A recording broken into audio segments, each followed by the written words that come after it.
안녕하세요. 홍씨의 퇴근길에 오신 것을 환영합니다. 저는 연식 변경이 된 기아의 준대형 세단이죠. K8을 타고 있습니다. K8도 다양한 파워트레인이 있는데 그 중에서 저는 하이브리드 차량을 시승하고 있습니다. 기아의 K8이 재작년, 그러니까 2024년에 페이스리프트가 되고 이후로 첫 번째 연식 변경 모델인 2026이 출시가 되었습니다. 이거는 뭐 최근에 출시가 된 건 아니고 작년, 그러니까 2025년 6월쯤에 나왔거든요. 근데 다른 분들이 리뷰를 많이 안 하셨길래 이때다 싶어서 제가 한번 골라봤습니다. 자꾸 막 징 하고 모터 소리가 나는데 요거는 이제 제가 에르고 모션 시트를 켜놔서 그렇습니다.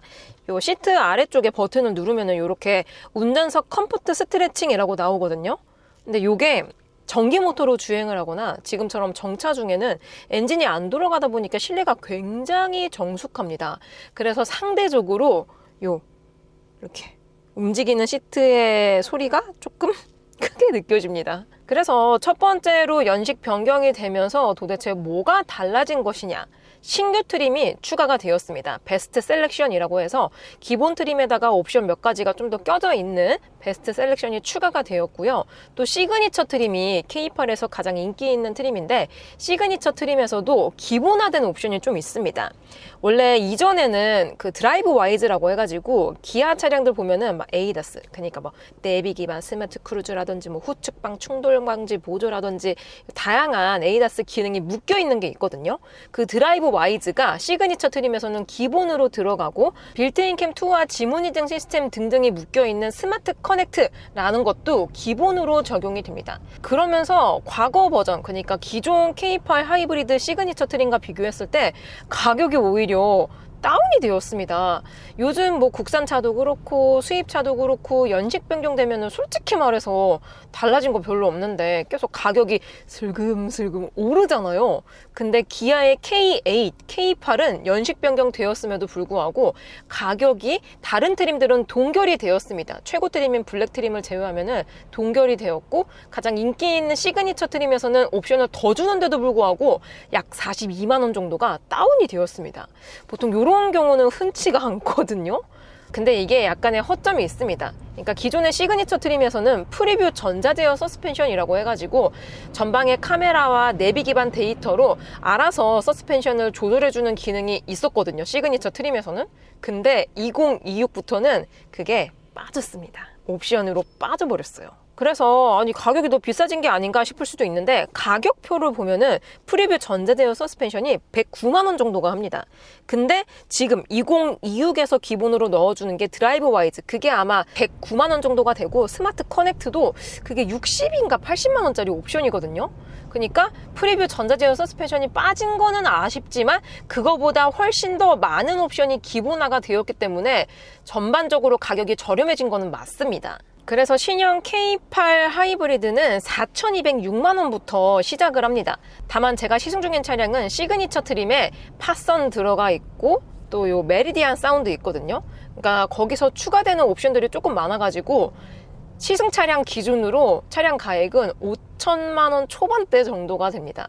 사실 뭐 이 정도 옵션을 넣으면 당연히 만족감이 엄청나죠.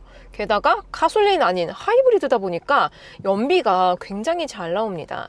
제가 좀 달려가지고 연비가 안 나오긴 했는데 대다수의 하이브리드 차나 아니면 전기차 같은 경우는 계속 고속으로 달리는 것보다는 가고서고 막히는 시내, 그러니까 막히는 길에서 연비나 전비가 높게 나옵니다. 근데 저는 반대로 다녀가지고 연비가 생각했던 것보다는 많이 나오진 않았지만 그래도 준수한 연비를 꾸준하게 보여주고 있습니다. 그리고 그게 조금 아쉬워요. 오늘 좀 날씨가 춥거든요. 바람도 많이 불어가지고 약간 좀 목소리도 갔는데, 아무튼 전기차도 그렇긴 하지만 하이브리드 차량들 같은 경우도 영하권 날씨 있잖아요. 영상 말고 영하권 날씨에서는 약간 이 전기 모터 사용량이 줄어듭니다. 그러니까 전기차도 너무 추운 영하권에서는 주행 가는 거리 줄어들잖아요. 그거랑 비슷하게 하이브리드 차량들도 너무 추운 날씨에는 전기 모터가 이 속도에서는 좀 해줬어야 됐는데 하는데 막 엔진으로 돌아가고 그러거든요.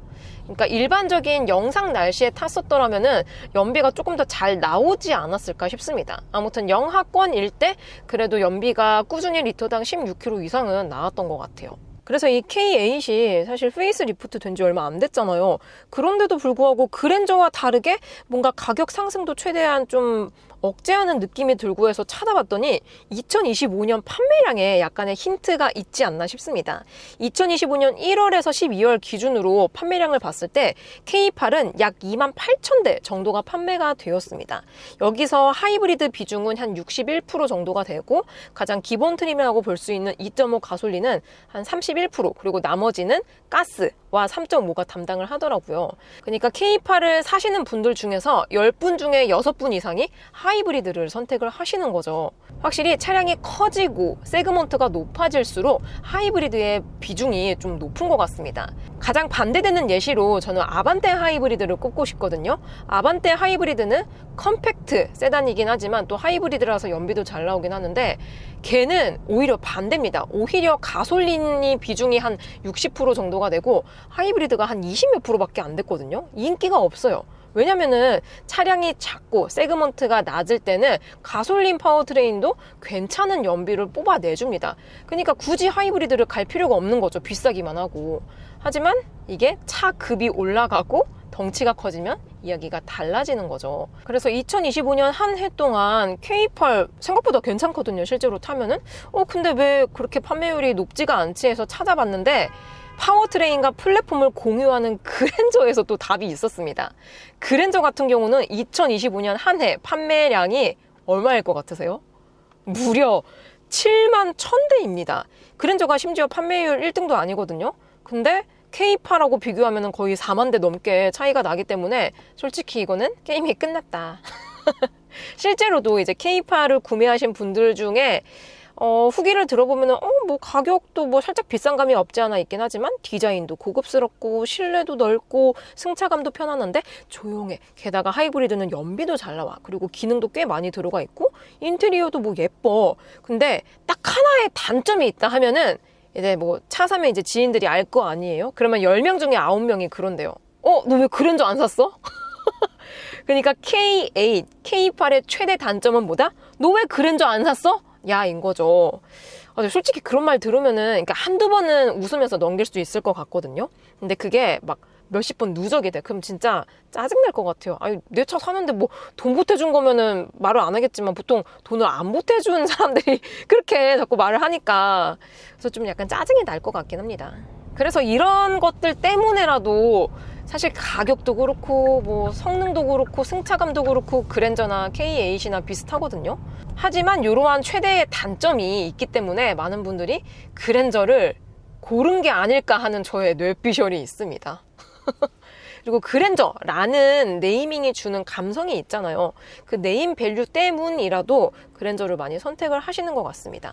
그래서 제가 그랜저랑 비교를 해봤는데 그랜저 같은 경우도 이제 2026으로 연식 변경이 되었거든요. 다만 걔는 이제 7세대 출시 이후 아직까지 페이스리프트가 되지 않았기 때문에 2번인가 3번인가 이제 연식 변경이 되었습니다. 그랜저는 거듭된 연식 변경으로 가격이 조금씩 올라가지고 최종적으로 제가 타고 있는 K8보다 최저 100만 원에서 많게는 200 얼마까지 비싸더라고요.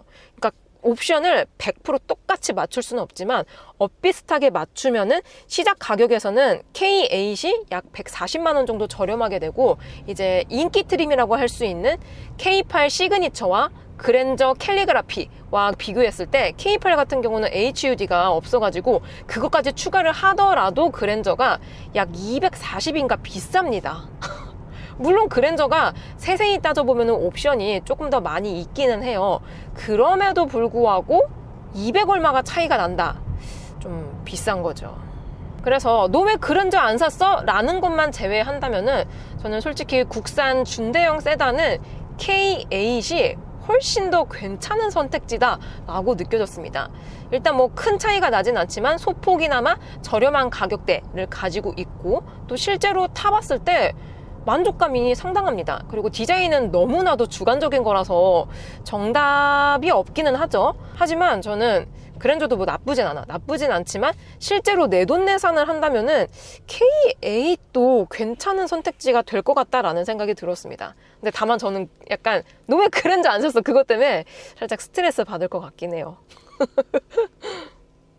그리고 그랜저 같은 경우는 프레임리스 도어라고 해가지고 이제 도어를 열었을 때 요거 막아주는 틀이 없다 보니까 그게 장점이자 단점이 될 수가 있거든요. 새 차일 때는 상관이 없지만 그 차량을 오래 가지고 있으면 가지고 있을수록 뭐 고무 몰딩이라든지 이런 게 부식이 되면서 조금씩 빈 공간이 생기게 되긴 하거든요.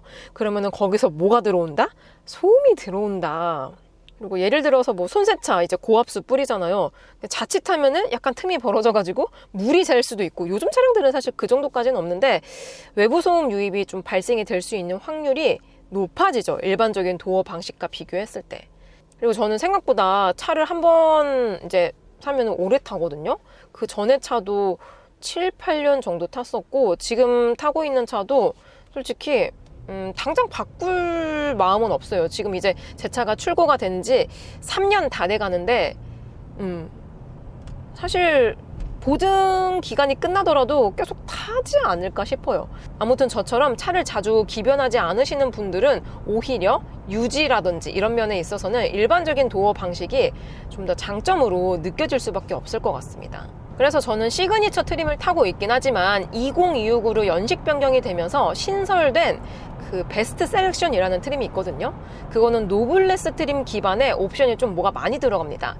실내 정숙도를 높여줄 수 있는 2열 차음 글래스라든지 화려한 앰비언트 라이트라든지 전동 트렁크라든지 뭐 기타 등등 옵션이 좀 많거든요. 다 외우진 못했는데 아무튼 조금 가성비 있게 누리려면은 베스트 셀렉션 트림도 괜찮겠다 싶더라고요. 그리고 그게 있어요. 차량의 세그먼트가 작은 거, 그러니까 뭐 소형 SUV라든지 뭐 준중형이라든지 이런 것들은 완전 기본 트림을 사면은 진짜 뭐 없거든요. 뭐가 많이 막 비어있고 옵션이 뭔가 없고. 그런데 중형 이상급, 그러니까 얘는 준대형이잖아요. 준대형급으로 오면은 기본 트림을 사더라도 어느 정도 들어가 있는 옵션의 항목들이 많아집니다. 그래서 나는 무조건 풀옵션을 사야 해 하시는 분들이 아니라면은 베스트 셀렉션 괜찮은 선택지가 될 것 같아요. 그리고 그거 있어요. 프리뷰 전자제어 서스펜션 꼭 넣어야 될까요? 이런 질문도 간혹 가다가 하시는데, 저는 이제 프리뷰 전자제어 서스가 없는 차도 타봤고 지금처럼 있는 차도 타봤는데, 일반 도로 상황, 그러니까 내가 이 차로 출퇴근을 하는 용도로 산다, 아니면은 주말에 그냥 가족들끼리 장보러 마트 간다거나 아니면은 근교로 살짝 뭐 당일치기로 놀러 간다거나 잠깐 타는 용도다 하면은 솔직히 말해서 프리뷰 전자제어 서스펜션이 없는 차도 승차감이 괜찮습니다. 그러니까 프리뷰가 있는 거와 없는 거의 차이는 안 좋은 노면을 지나갔을 때 대응력이 어떻냐라는 거예요. 그러니까 얘가 들어가 있다 해가지고 승차감이 확 달라지는 게 아닙니다. 그냥 일반적인 도로에서는 승차감 똑같아요. 근데 가령 예를 들어서 내가 주로 가는 길이 조금 약간 노면이 안 좋아. 뭐 예를 들어서 뭐 자유로 그런 구간 있잖아요. 아니면은 내가 주로 가는 구간이 방직턱이 엄청나게 많아. 뭐 거의 뭐 산봉우리급이야. 그러면은 프리뷰가 들어가 있는 게 훨씬 나을 수가 있죠. 왜냐면은 프리뷰는 전방의 카메라와 내비 데이터 기반으로 전자식으로 조절을 해주는 건데, 지금처럼 그냥 평평하게만 계속 가. 그러면 쓸모가 없는 거예요. 그래서 안 좋은 노면 상태 위주로 간다 하시면은 넣는 걸 추천드리지만, 나는 아주 잘 닦인 도로만 간다 하시는 분들은 굳이 안 넣으셔도 될 것 같아요. 그리고 약간의 단점이라고 느껴질 수 있는 부분 중에 하나가, 하이브리드 기준으로 프리뷰 전자제어를 넣으면은 강제적으로 휠이 인치업이 됩니다. 그러니까 원래는 기본 인치수가 17인치거든요. 근데 프리뷰 전자제어 서스펜션을 넣으면은 강제적으로 19인치가 딸려옵니다. 물론 뭐 드레스업 효과 좋죠. 하지만 이런 친환경 차량들 같은 경우는 휠이 커지면 커질수록 연비라든지 전비가 안 나오고, 그러면 최종적인 주행 가는 거리도 줄어들게 되고, 뭐 무튼 그렇습니다. 그리고 뭐 승차감도 약간의 차이가 있을 수도 있고요. 그래서 저는 프리뷰 개인적으로 안 넣는 것도 괜찮을 것 같긴 해요. 그리고 K8 음성인식이, 저는 이게 생성형 AI가 들어가 있는 줄 알았는데 그건 아닌 것 같더라고요. 그 이전 버전이 들어가 있는 것 같습니다. 말 나온 김에 한번 물어볼까요? 기아의 K8 장점 말해줘. 기아 종가는 122,600원이에요. 전일 대비 2,000원 올랐어요. 아니, 저는 K8의 장점을 말해달라고 했더니 갑자기 주가를, 너무 당황스럽네? 이거는 예상하지 못했던. 다시 한번 물어볼게요. K8이 좋을까, 그랜저가 좋을까? 오늘은 그랜저야. 이게 되게 배신 때린다. 아니, 쥐는 K8인데 그랜저요. 오늘은 그랜저요. 그럼 내일은 K8이요. 라고 말할까요? 뭔가 약간 음성인식이 만들다 만 것 같아요. 뭐지? 사람 있는 거 아니야? 저기요. 나오셔도 돼요. 오호. 또 뭐라고 대답할지 궁금한 질문을 해볼게요. 이 세상에서 누가 제일 예뻐? 바로 당신. 바로 당신 하면서 오늘 이 K8 좀 텐션 좋다. 오늘 막 그랜저요 이러고 바로 당신 이러고 이게 날마다 똑같은 대답을 하지 않거든요. 동일한 질문을 하더라도 답변이 다를 때가 있습니다. 안에 뭐 사람 있는 거 아니에요? 진짜로? 저기 나오셔도 돼요. 저는 혼잣말을 굉장히 많이 하는 스타일이거든요. 어떻게 보면은 유튜버가 참 잘 맞는 직업이기도 하죠. 근데 어떤 분들은 또 이제 혼잣말을 아예 안 하시는 분들도 계시더라고요. 그런 분들은 사실 이런 음성인식 시스템이 필요가 없겠지만 저처럼 혼잣말을 자주 하시는 분들은 이거 되게 재밌어요. 진짜 뭔가 친구랑 같이 가는 느낌이 들기도 하고 뭔가 내가 예측했던 대답이 아닌 신선한 대답이 나올 때 굉장한 즐거움이 있습니다. 굳이 뭐 요즘 뭐 인포테인먼트 시스템에 OTT 서비스, 뭐 스트리밍 서비스 다 넣어놓는데 그것뿐만이 재미가 아닙니다. 바로 이런 것들이 큰 재미인 거죠. 너무 재밌네. 네.